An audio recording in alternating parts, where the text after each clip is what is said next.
Alright, a blessed evening to each and everyone. Welcome to Anything Goes with DJ Happy on GCCF. Dito muna.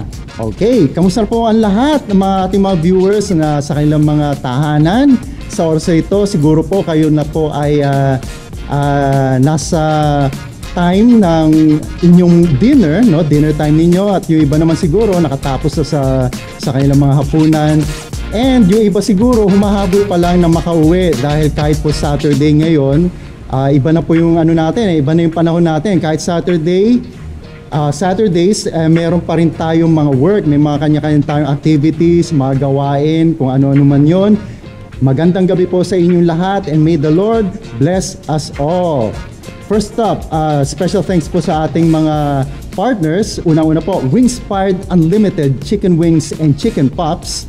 Be inspired, be Wingspired. Luminosa Health and Wellness Products, particularly stem cell powder drink. And last but not the least, RCA Build Pro, redefining collaborative architecture. Maraming salamat po muli sa ating mga partners. Also, sa Anything Grows crew team, first up, si Miss Mara Panganiban, ang ating new ministries chairperson. Si Mr. Ryan De La Serna, ang aming director. Si Mr. Jen Mendillo and Mr. EJ Mahipus, ang aming executive producers. Si Mr. Sean Abela, ang aming new ministries multimedia chairperson. And last but not the least, of course, ang aming administrative pastor, walang iba po kundi si Reverend Rani Jacinto. Isang mapagpalang gabi po sa ating lahat. Again, good evening to each and everyone, pati po sa mga brothers and sisters natin, ang mga OFWs. Ayan, yung mga nanonood po ngayon, maraming salamat po sa panonood po at pakikinig dito po sa Anything Goes with DJ Happy on GCCF. Kaya dito po muna tayo, samahan niyo po kami sa isang oras or minsan mahigit isang oras po na kwentuhan. Minsan po may musika, tawanan, lahat-lahat po, inspiring stories po na ating pong marinig sa ating special guest. And speaking of special guest po natin sa gabing ito, totoo pong napaka-special ng ating guest for this evening. Unang-una po, he is a musician po. Isa po siyang pianist sa CCF Maine. Wow! Matindi to, di ba? So itong episode nito, again, para sa mga ano natin to, sa mga musicians natin and aspiring musicians, makakarinig na naman tayo ng mga magagandang tips, payo. Ito nga, pro tips, ika nga, di ba? Yun yung mga sinasabi nga sa panahon natin ngayon. Also, he is an entrepreneur. Yun, no? Entrepreneur siya. Owner ng Comfy Coffee Shop, no? Sa Imus, Cavite. Uy, sinabi ko rin yung lugar, oh, di ba? Free plugging yan. Mamaya ipopromote niya ito, kaya check it out mga viewers natin. So hindi na po natin patatagalin. Give it up for Mr. Jester Castillo. Magandang gabi, sir. Kamusta man? Good evening. Good evening, everyone. Ayan, so Sir Jester, sige, pwede mo munang batiin yung mga gusto mong batiin. The floor is yours. Ayun, siguro shoutout ko lang yung una yung misis ko. Hello, kasama ko siya dyan actually. Pero ayun, hi kay Ruby and kay misis, parents ko, and kay mami, kay daddy. Good evening. Kay Mama Tess and mother ni Ruby. And then advance happy birthday ko na rin si daddy sa 26. Yeah. Wow. Advance happy birthday, dad. 78. Wow, 78 happy siya birthday this year. po. God bless you po. Isang mapagpalang gabi po sa inyong lahat. Tapos hello din sa COC family ko. Yan. Yung staff namin. Ang kaisa-isang barista namin, si Jewel. Yan. Wow. Saka yung partner ko na nasa US. Yan. Si JR. And his family. Yan. Tapos hello na din sa Exalt family namin. Ko. Ayun. And sa Light Fam. Yan. Light family, alam niyo kung sino kayo.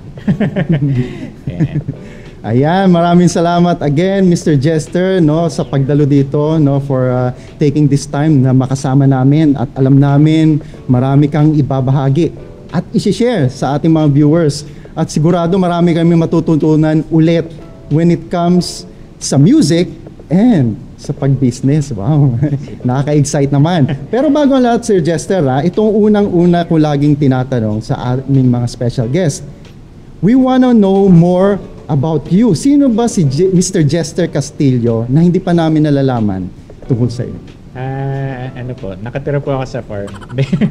Joke lang. Pero actually, lumaki ako early on sa isang Christian environment. Kasi parang around grade 2, nakakilala na yung parents ko. And syempre, sinama na kami sa church, sa previous church namin, hindi pa sa CCF. Pero yan, dun kami unang nakakilala sa Lord. Pero around, around third year high school na ako nung personal akong surrender ng life sa Lord. Kumbaga, doon ko na mas naintindihan yung Christian faith, yung Christian journey. And parang doon na ako mas na-convict ng Lord. Doon ako siguro nag-open para mag-follow na dun sa pagkakatawag niya. And then, from that time, from grade 2 to third year high school, lang din yun parang tamang part ka lang ng church. Attend lang. Hindi pa talaga, wala pa talagang commitment. Around third year pa lang talaga. Tapos, yun nga, na-involved sa music team. And so, doon ako nagsimulang magkaroon din ng involvement sa music. Although, bata pa lang, may nakikita ng hilig. Pero doon pa lang siguro na-develop. Ayan. Ano pa ba? Tapos, siguro, ayun, from there, doon ako, doon ako nagsimulang maging active sa church mismo. Doon na ako talaga parang nagkaroon ng doon ko binalyo yung pag-walk ko sa pagkakatawag ng Lord. And siguro, yun yung early history ko siguro. So at a very young age, nahiligan mo yung music. So, yun nga na-introduce ko kanina, you're a pianist, di ba? Isa kang pianista. Talagang piano talaga ang talagang first love mo. Actually, hindi. Sa music. Nagsimula ako guitar. Kasi, nung high school, yan, mga impluensya din ng barkada. Tsaka, kasi nun parang may gusto lang akong pormahan na kaklase. Oh. So, ayun. Nung tayo naman kasi nun, revelation. Hindi pa naman masyadong, medyo old school pa yung mga ligaw-ligaw, di ba? Yeah. So, ayun. Parang na-engganyo ako mag-aral ng instrument. And then, guitar yung pinaka accessible kasi, di ba? Madali siyang dalhin, tapos madali lang din namang aralin kahit pa paano. So, yan, nag-guitar ako. Even nung nag-start ako sa ministry, guitar din yung una kong parang pinang-audition, una kong gamit. Pero eventually, siguro dahil nag-arise yung need sa loob ng ministry na walang pianista or lagi din kasing hindi available yung pianista namin. So, nag-try lang din akong piano. Pero, yun pala, din talaga ako ilalagay ng Lord. So parang calling siya, yung napunta ka sa pagiging pianista. So ano yun, nag-aral ka talaga or paano? Hindi Wow. Lang din self-taught lang din. Parang sa church lang din talaga ako natuto. Influence lang din ng mga kasama sa ministry. Tapos, siguro yung passion and yung interest ko dahil mas mas nag-stir up na doon. Naging interesado na din akong attend sa mga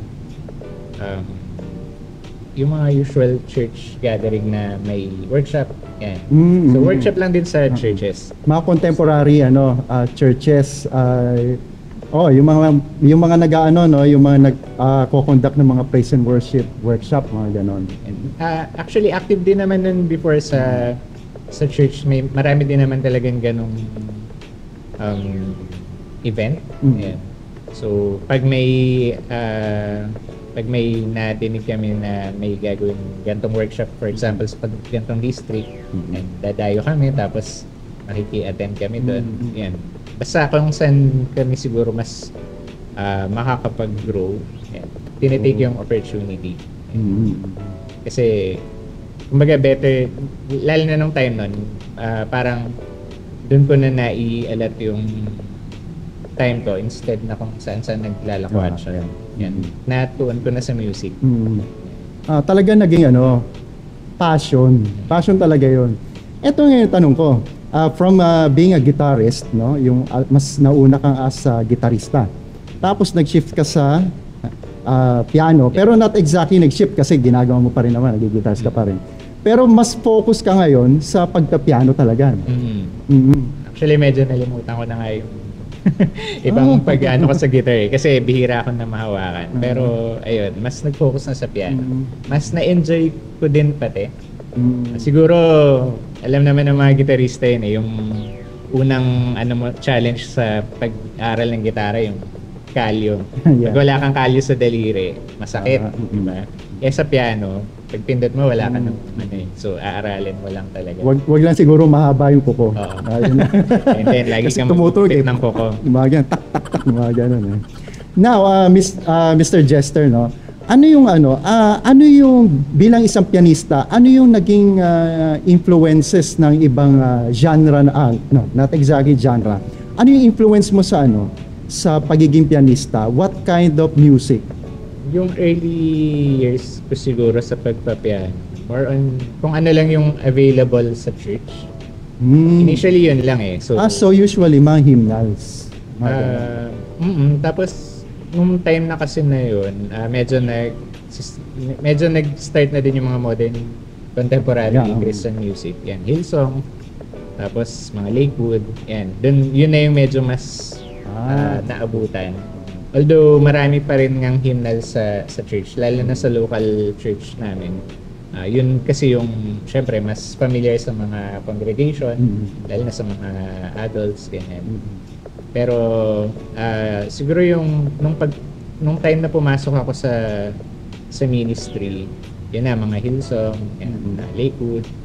Then yun yung mga initial influence ko sa music. And then yung sariling music din or mga ano man tawag dito, mga albums na produce ng mismong church namin.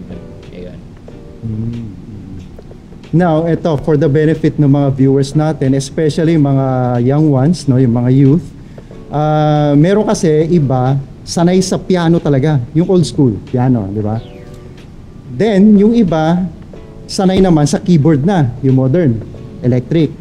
So, kasi minsan may nagtatanong sa akin, no, iba daw yung keyboard at iba daw yung piano. How is it? Anong difference nila? Ano yung similarities nila? Siguro yung physical feature, kung piano talaga yung pinag-uusapan natin, mas authentic mas organic yung tunog niya since wood and strings yung mga... Tsaka manual siya. So mabigat pati, weighted. Kaya for starter siguro medyo challenging kagad kung piano kagad yung gagamitin. And then sa keyboard, madami na kasi ngayon no? So madami ng digital keyboard na mga soft touch lang, magaan lang siya pindutin, and then marami kang option na tunog na pwede mong kalikutin, pag-aralan. Lalo na sa modern music, mas madali mong mai-incorporate yung paggamit ng keyboard kasi halos yung mga familiar sounds na nadidinig nila sa mga listenings nila, halos available na doon. Oo nga naman, mga viewers, tingnan mo, malino yung shinare ng ating special guest na si Mr. Jester Castillo. Now sir, ito, spot question. Na-try mo na ba yung let's say yung busking, yung nagpa-piano ka outside, no? Minsan, usually sa mga mall, yun yung uso na ngayon malls, basta yung sa outdoors na, yung sa labas. Na-try mo na yun? Now, kahit hindi mo na-try, ano yung pananaw mo doon? What do you think about that? Okay lang naman para sa akin. Kasi, siguro, initially, yung mga gumagawa ng busking, una, gusto lang nila ng parang sariling stage nila para makapag-perform, mailabas nila yung talent nila. Which is, wala naman problema. Hindi naman, as long as hindi naman sila nakakaabala siguro. lalo na sa public nila ginagawa. And then secondary, kung yun yung means nila to earn a little, di ba? Yes. Hindi din naman siya mali para sa akin. Kasi instead of parang manghihingi ka lang or parang syempre gagawa ka ng something na hindi maganda, mas better na yun na piniplay mo yung music mo, diba? Nilalabas mo yung passion mo, and then if people see that and maka-touch ka ng mga tao na ma-appreciate yung music mo, yung playing mo, and then magbigay sila out of their generosity, edi much better. And yung exposure nga, di ba? Exposure na rin especially ngayon, panahon ng social media talaga, di ba? Ang daming platforms. Minsan kasi hindi na rin yung yung to earn.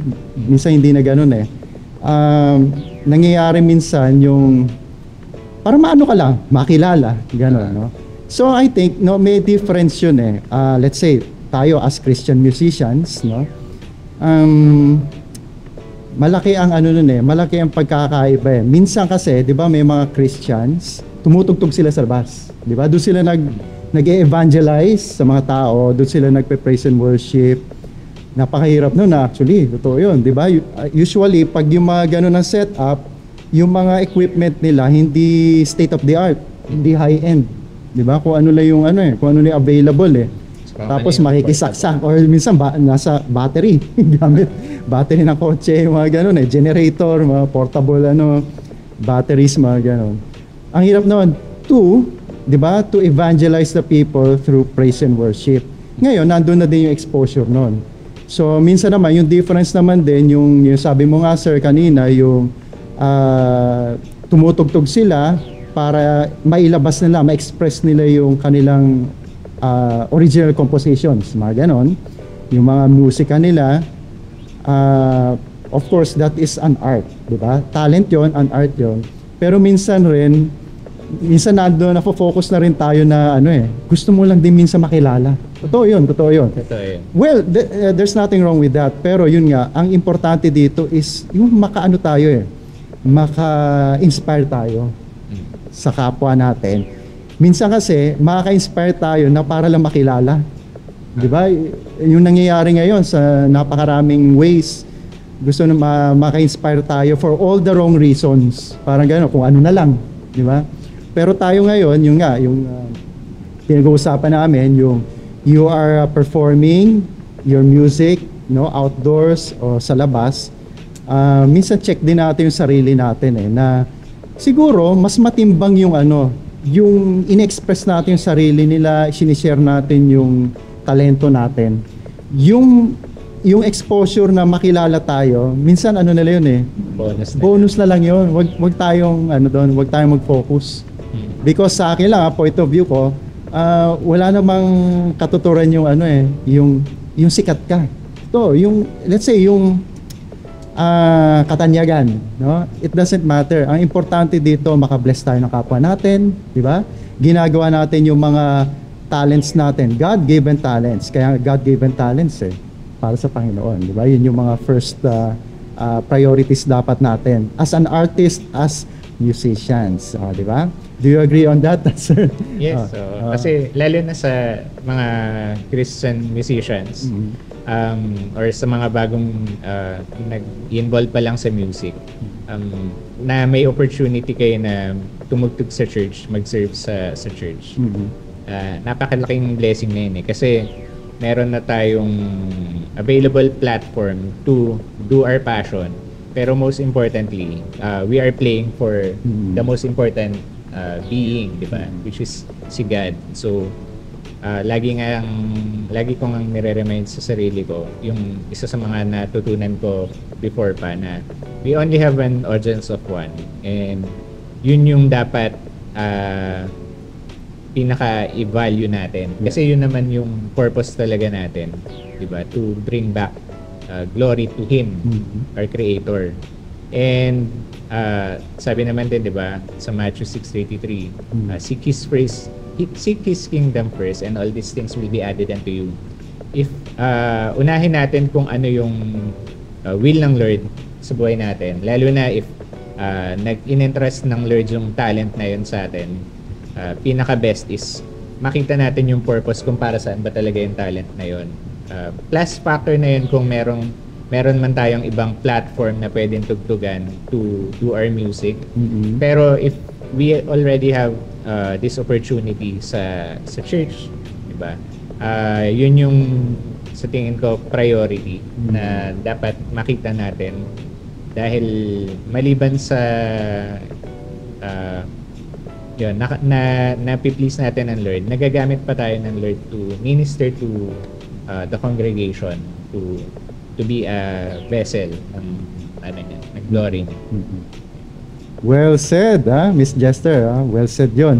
Now, bilang isang musician, bilang isang pianista, hindi lang pianista, mahusay na pianista, di ba? Ano yung naging naging struggle mo, naging episode ng pagiging isang musician mo, yung nag-struggle ka talaga? Ito siguro based on experience ko nung from nag-guitar pa lang ako. And siguro dahil nagsimula ako ng parang for myself, lang din, satisfaction. And yun nga, parang gusto ko lang magpakute dun sa nililigawan ko nun. And parang longing for attention pa ako eh. Kaya ako trinay mag-music. No? So, dala-dala ko pa nung una yung ganong attitude na parang gusto ko ako yung nakikita, ako yung napapansin. And until yung senior musician namin, yung lead guitarist namin that time, tinuruan niya ako ng humility in a very unusual way. Hindi naman niya ako pinahiya, pero parang dinirekta niya ako ng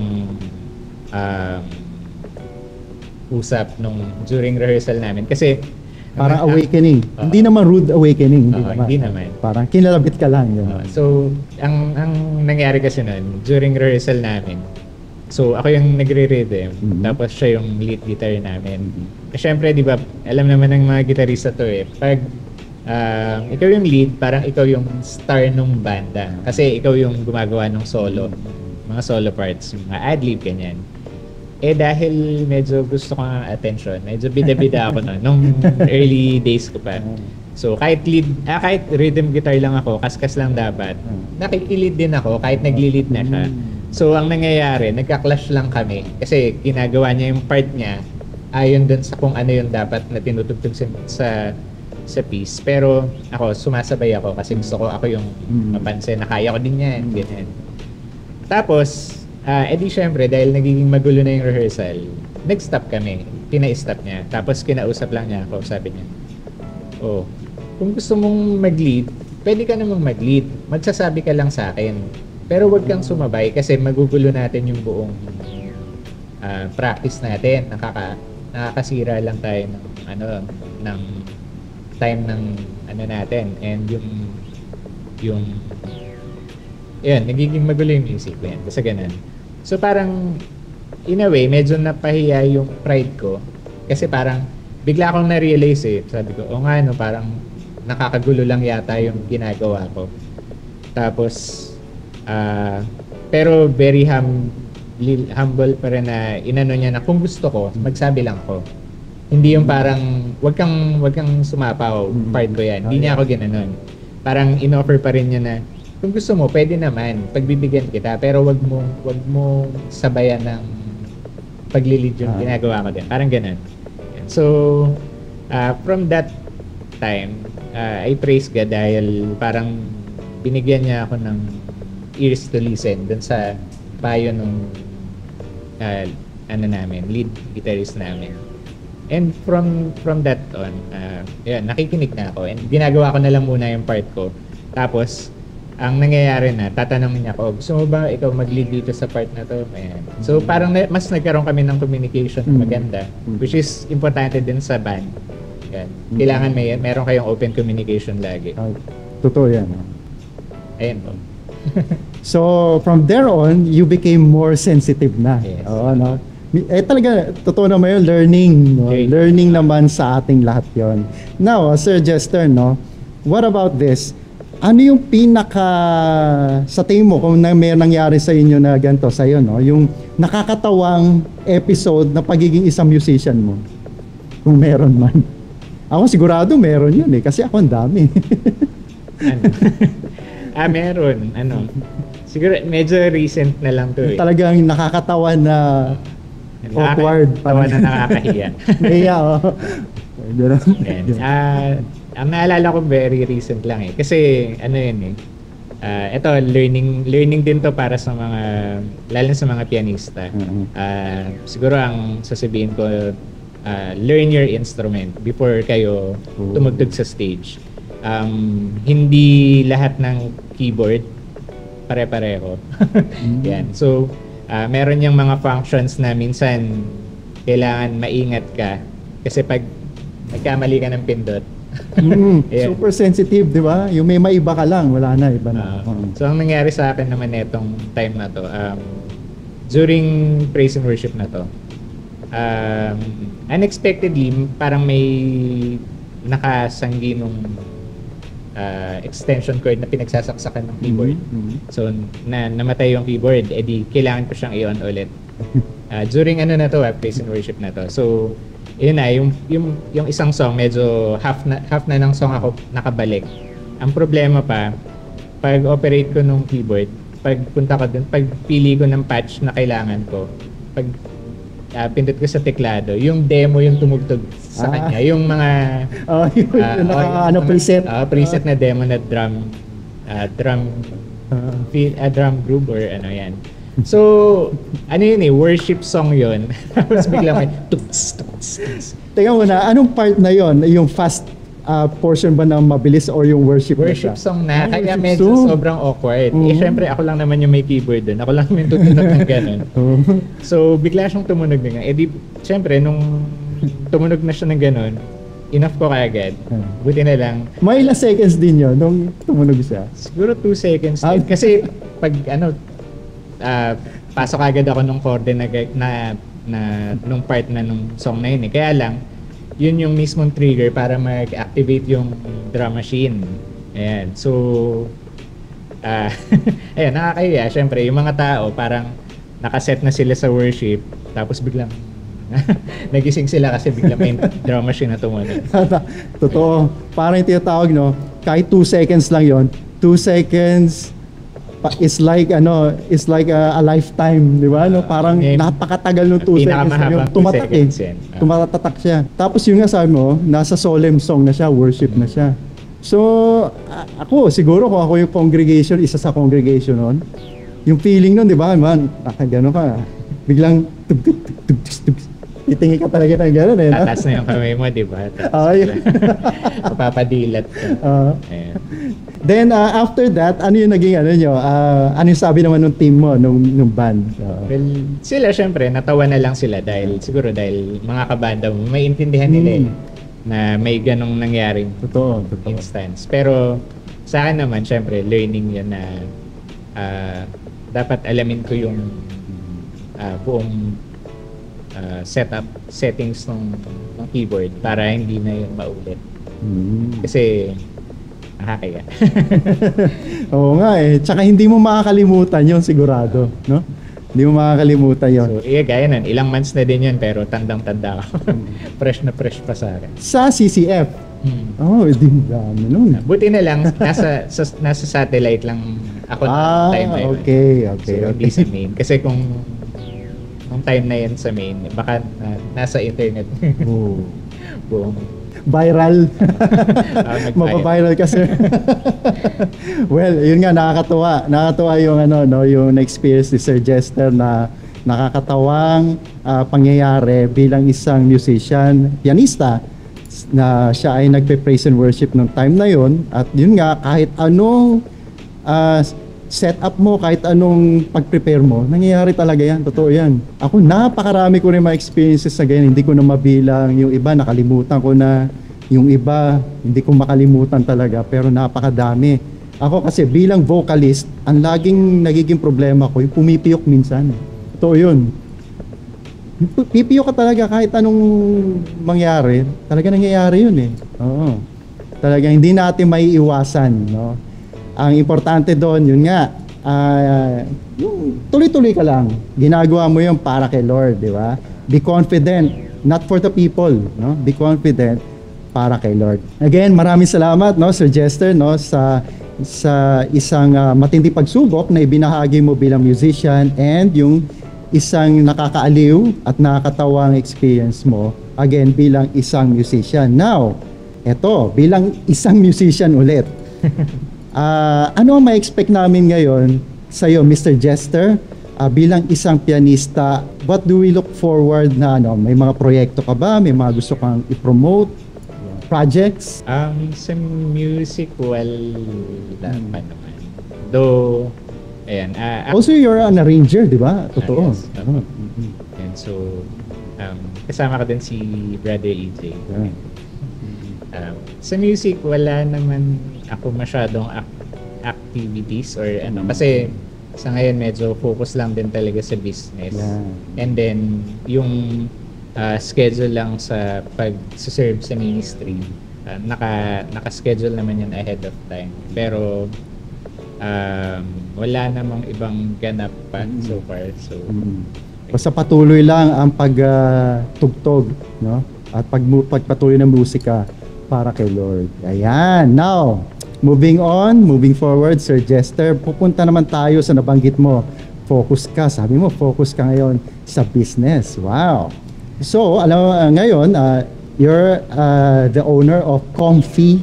Cup of Coffee. Cup of Comfy. Wow. Ang ganda ng yung comfy niya parang comfortable, di ba? Comfy. Ganun. Ganda, no? Coffee with an M. Yeah, coffee with an M. So, saan lugar to, Sir Jester? Yung shop namin, in front of Hospital ng Imus, sa Pedro Reyes Street, Malagasang 1G, Imus, Cavite.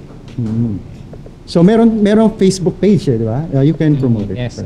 Follow nyo lang kami sa Facebook, sa Instagram, saka sa TikTok. cupofcomfy.ph cupofcomfy.ph. Now, Sir Jester, ngayon, ito ako, personally, gusto kong makakuha ng tips from you, no? Bilang isang young entrepreneur, no? Young na young. Ano yung may papayo mo bilang isang nagsisimula na entrepreneur? Ano yung mga pinakaunang step mo muna para magpatuloy na? Simulan ko lang dun sa kung paano namin pinush yung pag-put up ng business. Kasi parang dati biroan lang namin nung best friend ko, which is nasa US na siya ngayon. Gusto niyang mag-put up kami ng business. Ako yung magma-manage and siya yung magpa-finance. Until nag-pandemic. So, natigil siya eh. Pero andun kasi yung parang desire namin ng kami ng isang business na mapapalago namin. Ayun. So, from that time pa lang na unang napag-isipan namin yun, pinagpe-pray namin siya kung ano ba yung business, ano ba yung So, siguro pinaka-essential, pag-pray nyo kung ano yung business na sa tingin yung naka-align pa rin sa ng Lord, sa will ng Lord para sa inyo. Kasi yung business hindi din siya birong responsibility. Yun. So, kailangan ibigay mo talaga yung time mo, ibigay mo yung effort mo, talagang maglalabas ka, and ubos din ang pasensya mo. Ayun. So, yan, talagang pinag-pray namin. Nung una, since magkabanda din kasi kami noon, best friend ko, inisip namin something na music-related. Yan. Pero sabi ko kasi, okay naman yung music, pero parang depende din sa location and kung ano yung market talaga na ma-cater mo dun sa area nyo. Kasi dahil nandun ako sa Cavite, parang naisip ko hindi ko pa gaano kilala yung mga ng tao doon. Unlike dun sa pinanggalingan ko sa Rizal, medyo alam ko na yung, dahil kinalakihan ko, marami akong kilala na musikero na pwede kong maging potential client, ganyan. Pero nung nasa Cavite na kami, sa tingin ko hindi siya mag-work kung music lang. So, siguro second na tip doon is yung know your target doon sa area nyo, doon sa location nyo. Kasi sabi nga, yung location is king pa rin para doon sa business. Hindi pwedeng parang kunyari pinaisipan mo lang, bakante to. Di ba? Usually gano'n bakante to pwede tayo dyan. Diba? Parang kunyari gusto ko magtayo ng music studio pero parang dinedevelop pa lang yung area. So wala akong magiging baka hindi ako puntahan din ng mga tao. Yun, so location. And then nung binigyan na kami ng Lord ng sagot dun sa namin. Ang bilin lang din ng parang agreement lang din namin ng best friend ko. Kung ano yung passion ko na pwede kong panindigan anytime. Yung tipong hindi mo pagsasawaan. Totoo. Coffee talaga. So, di ba para saan ka bumabangon? True. Para magkape sa umaga. Yan, di ba? Yan. So, yan, naisip ko coffee. Kasi very into coffee kami ni Mrs. Tan. And since siya naman na yung partner ko for life, siya na din yung talagang kasama kong mag-establish ng business. So, dapat din, kumbaga, connected din sa kanya. Hindi lang yung parang sa akin lang. Kasi kung kunyari, music lang, although mahilig si Mrs. sa music din, mahilig siya makinig, mahilig siyang mag-video, okay. Pero, kumbaga, magkaiba ng level siguro yung passion namin sa music. So baka hindi kami gaanong pag in-incorporate pa namin yung business. Yun. So naisip namin coffee shop. At saka yung nakuha kasi namin din location, talagang kumbaga in demand yung ganong business. Yan, which is hospital. Ayan, yung mga night shift dyan. Lagi may tao. Pasyente na gusto ng matatambayan. Ayun. Totoo. And yung coffee shop nyo, you serve hot and cold, of course. Yes. Eto napansin ko lang, naisip ko lang, observation ko. Yung coffee talaga, hindi siya it never gets old. Totoo yun. It never gets old.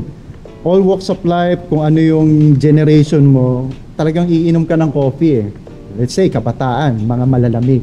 Diba? Iced coffee, mga matatamis. Pag yung mga elders naman, ay alam na natin yon, hot yun. Hot. Kaya di ba, parehong target audience mo May young at may not so young. Pupuntahan yung coffee shop mo, di ba? And also, you serve pastries. Ganon. Yes, meron din. Cookies, waffle, sandwich. Diba? Mga viewers, pumunta na nga tayo doon after nito. Kaya lang sarado na kasi evening ngayon. Alright. Now, kidding aside, Sir Jester, nabanggit mo kanina, yung coffee shop mo, may music, tumutugtug doon. Ano yung mga genres ng music? Purely mga praise and worship songs ba? Nag-ano ako well, syempre, kailangan i-mix din minsan. Basta yung mga siguro yung mga wholesome songs. Mostly instrumental yan. Jazz music na instrumental or any instrumental na relaxing.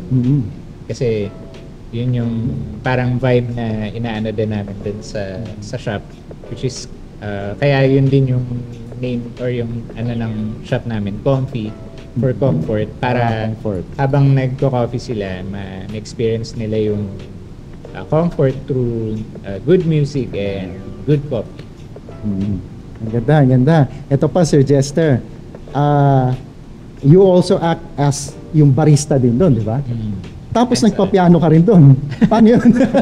So sige, explain mo nga sa amin. may portafilter sa kaliwa tapos. Hindi naman. Siyempre, pag vacant lang or since may barista naman na din kami ngayon na bago, na staff namin.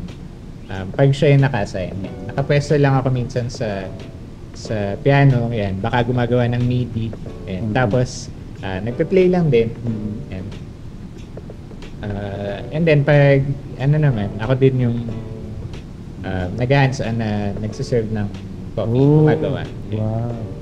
So may time limit ba yung shop nyo? Let's say, strictly 1 hour lang, 2 hours? Hindi naman. Kasi ganito sir, ito lang sa akin.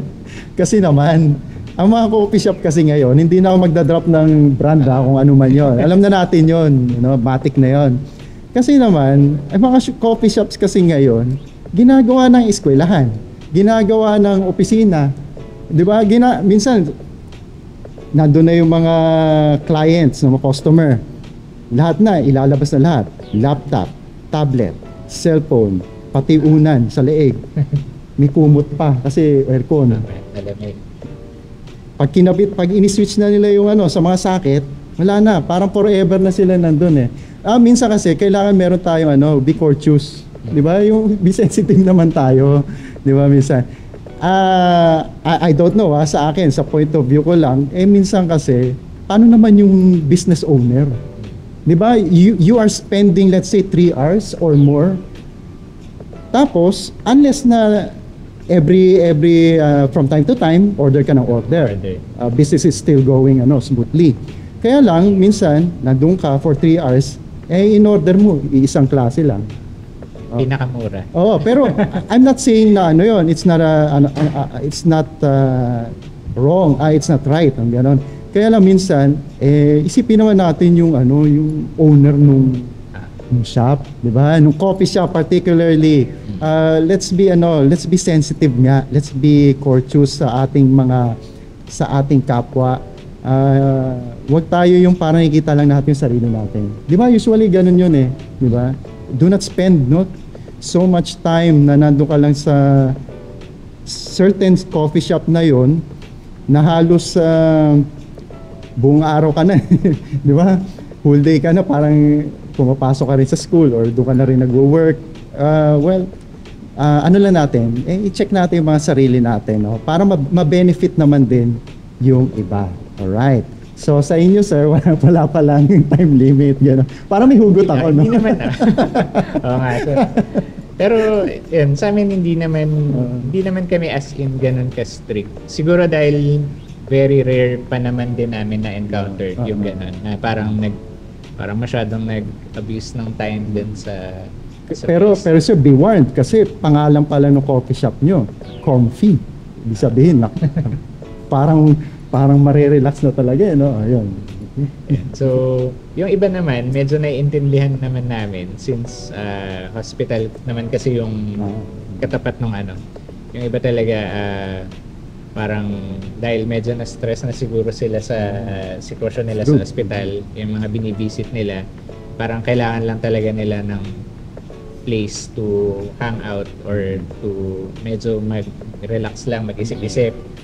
Pero so far wala naman pa kaming na-encounter na medyo rude and abusive customers. So okay naman mga customers namin. Ito siguro sir, suggestion ko, siguro magandang marketing strategy din to. Halimbawa, napansin nyo, tagal na nito, 1.5 oras na nandun. Siguro lapit kayo. Excuse me sir, ma'am, baka meron pa po kayong additional orders. Dapat gano'n, di ba? Para naman, balance naman tayo. Pero kidding aside, yun nga, kailangan happy lang tayo, di ba? Let's be, give and take. Give and take tayo sa ating sa mga sarili at sa kapwa natin. Maraming salamat sa pag-share mo, Sir Jester, nung inyong business, the Comfy, yung coffee shop nyo. Now, ito pala yung gusto ko itanong kanina, lumayo kasi tayo.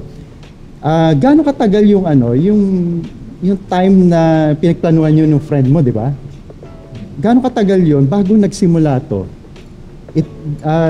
Mga ilang years ba yun or saglit lang? Nung halimbawa, naisipan nyo, mag-coffee shop tayo, mga ilang months lang ba or did it took so long? Siguro yung parang idea lang of putting up a business. Since umabot pa nga ng pandemic, medyo years din. Pero yung nung na-finalize kasi yung kung ano talaga yung business na itatayo, siguro 7-8 months ganyan. Okay. Yung planning namin. Although kami, aminado naman kami, hindi din talaga yan enough Pero siguro grace na lang din talaga ng Lord na nai-push namin kahit hindi kumbaga hindi as in talagang pulido yung plans, pero di pa rin sa mga aspiring business gusto mag-venture sa business, ayan, talagang planuhin yun ng maayos, give enough time dun sa planning, kasi much better na yung ready kayo pag nandun na kayo sa kalagitnaan ng operation, and ano man yung situation, circumstances na ma-encounter nyo, kasi magkakaroon yan. Alam yung i-troubleshoot, alam yung bigyan ng solution, alam yung ayusin. Yun nga, ipagpe-pray po natin. Totoo yan. No? Yung wisdom ng Panginoon, usually kasi, pag naisip natin, akala natin, ready na tayo. No? Padalos-dalos, di ba? Kaya always, let's wait for God's perfect time. Totoo po yan. Pagpe-pray po natin, lahat ng mga plano natin sa buhay, mga gusto natin gawin, kahit sa tingin natin, nakalatag na lahat, di ba? Yung all systems go, tinatawag. Pero, isik pa rin natin ang Panginoon. Pag-pray natin yon, Lord, is this the right moment? Is this the right time na magsimula na ba kami? Di ba? That's true. Yes, po. That's true. Kasi mas mahirap kumilos sa isang bagay na hindi mo kasama ang Lord, or wala yung blessing ng Lord, wala yung favor niya. Tapos by your own strength lang, by your own wisdom lang, hindi kasi yun magpa-prosper. Hindi mas mahihirapan kayong i-push yung business. Parang magiging burden lang lagi pag may mga ma-encounter kayong konting issues, ganyan. Kasi parang lagi kayong alam mo yun, parang hindi niyo ini-include ang Lord dun sa mga decisions yan. Tama yon. It's not our decision. That's true. It's the Lord's decision. Hayaan natin siya yung mag-guide sa atin, di ba? Siya yung mag-push. Let Him push us. Totoo yun. Di ba? Minsan nga ayaw natin, pero doon tayo nilalagay ni Lord. Usually, kung saan natin ayaw, doon tayo nilalagay. At ito pa, akala pa natin hindi tayo ready. Pero lalagay tayo ni Lord. Nagagampanan natin later on. Minsan naman, ready na tayo, hindi natin hinintay si Lord. Nauna tayo. Oo, inunahan natin, pero ready na tayo noon. Minsan hindi maganda yung results, di ba?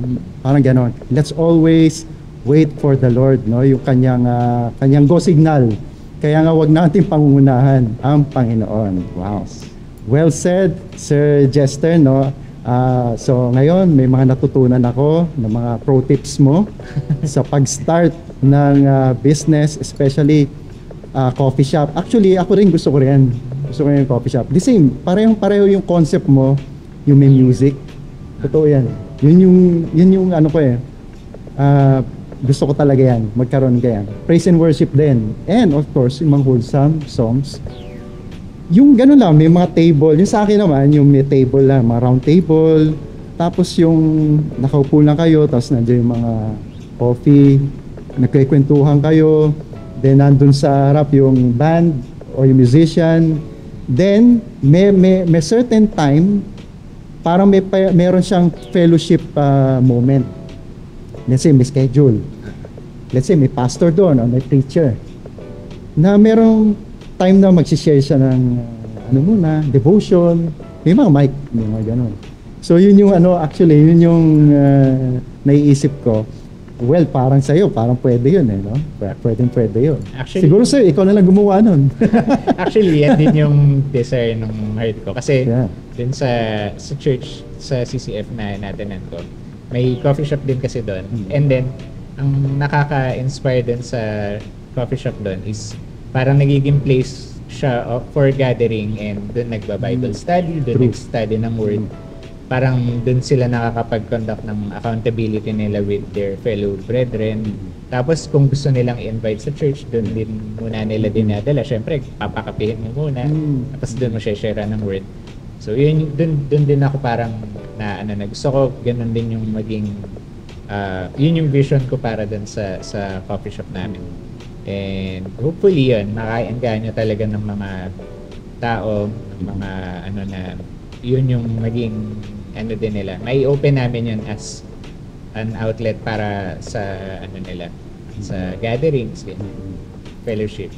Yan, wonderful. Wonderful, Sir Jester. Now, before we go, any last words, no? Isang payo na lang na talagang pangmatindihang payo. Kasi napag-usapan na natin yung pagiging isang entrepreneur mo, businessman, na may coffee shop. Now, balik tayo sa pagiging musician. Isang matinding payo sa ating mga aspiring musicians, especially sa mga kabataan natin, na ano yung gusto mong ibahagi, gusto mong i-suggest sa kanila para maging productive and successful sa kayang gagawin.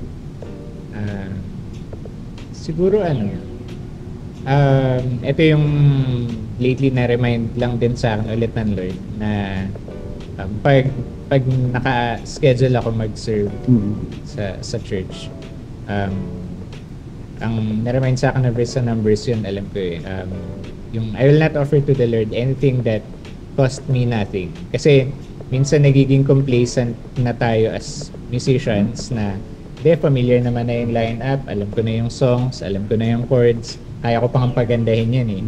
So di na magpa-practice. Tapos basta lilitaw na lang ako minsan sa rehearsal, ganyan.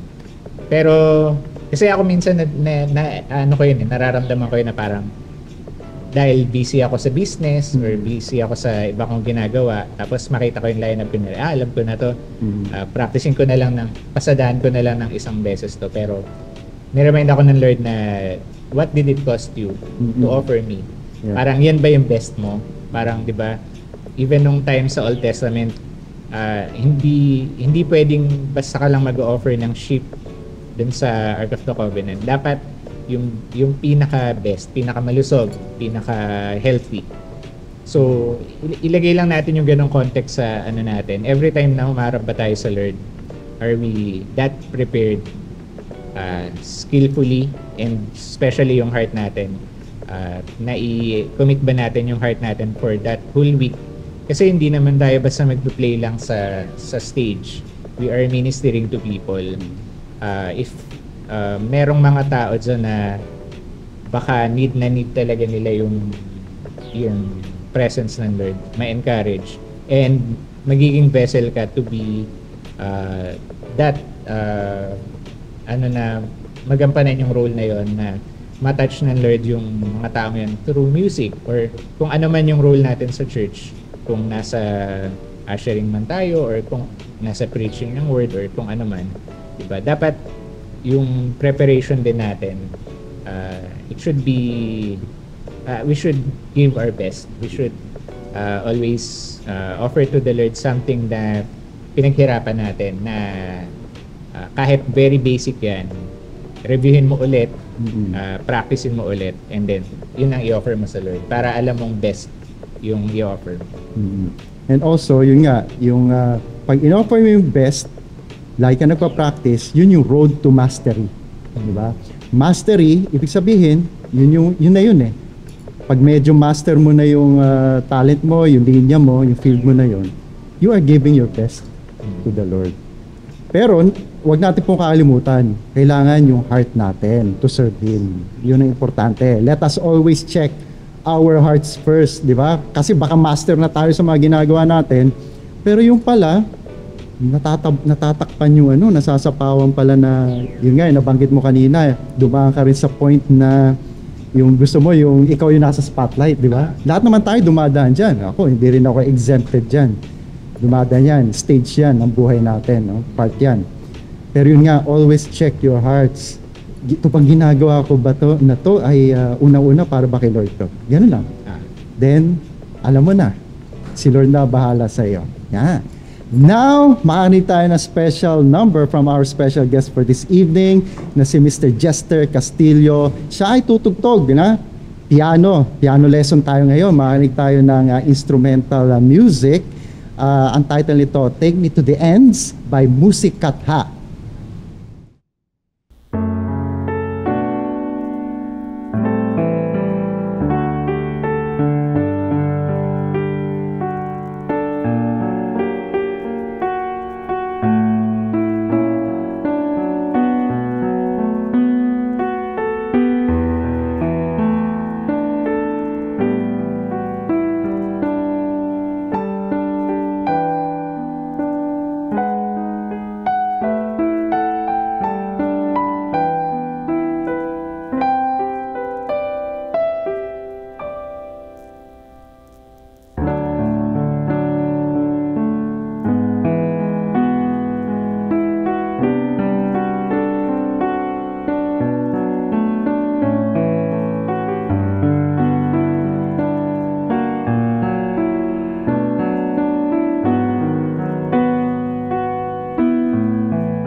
Maraming salamat sa very heartwarming, no, very makabagbag damdaming special number na inihandog mo sa amin, Mr. Jester Castillo.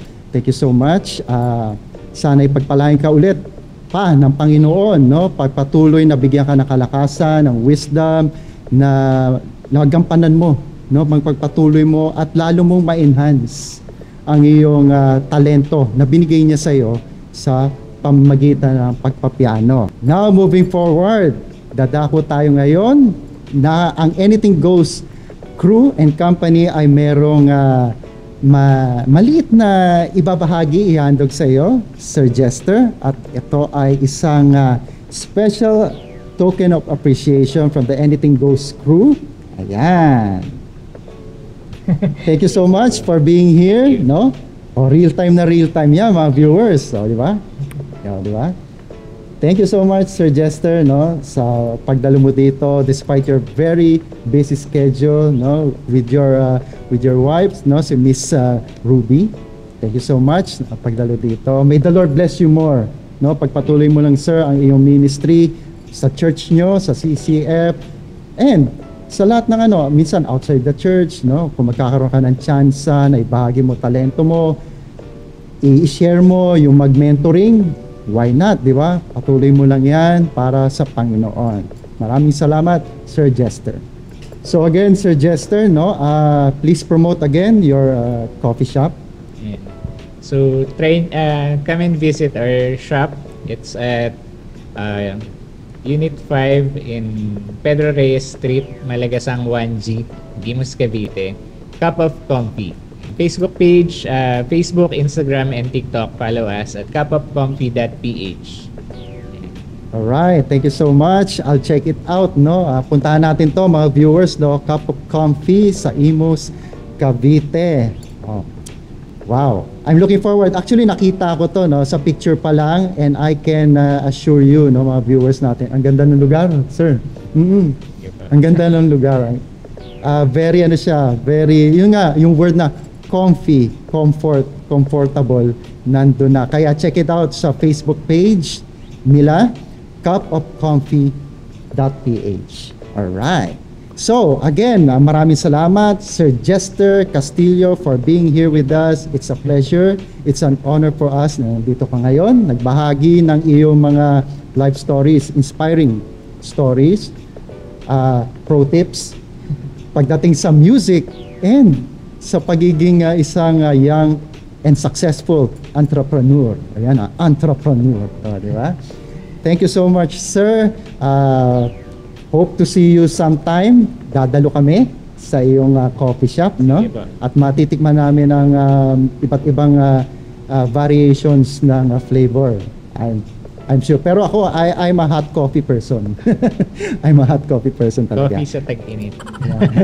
Alright. So again, mga viewers, pansamantala ulit tayong magkakahiwalay. Temporary lang po ito. See you again next Saturday, 7 p.m. po sa Facebook Live, Facebook page, and later on sa YouTube, Spotify, and TikTok. Kaya hanapin nyo lang po Anything Goes with DJ Happy on GCCF, sa GCCF page, and sa Central United Methodist page, Church page, or CUMC.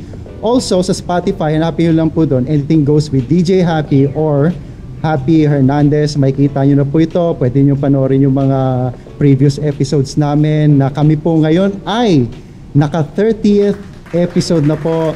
Ito po, si Mr. Jester po ang aming 30th 30 episode. Wow, kaya pwede nyo pong mapanood ito. Hanapin nyo lang po sa Facebook, sa YouTube, sa Spotify, at sa TikTok. Again, maraming salamat mga viewers out there, mga brothers and sisters namin, OFWs, wherever you are, whatever the things that you are doing right now, lagi nyo pong isipin that you can always make a difference. Ika nga, we can make a difference in our work. We can make a difference in our church. We can make a difference in our school.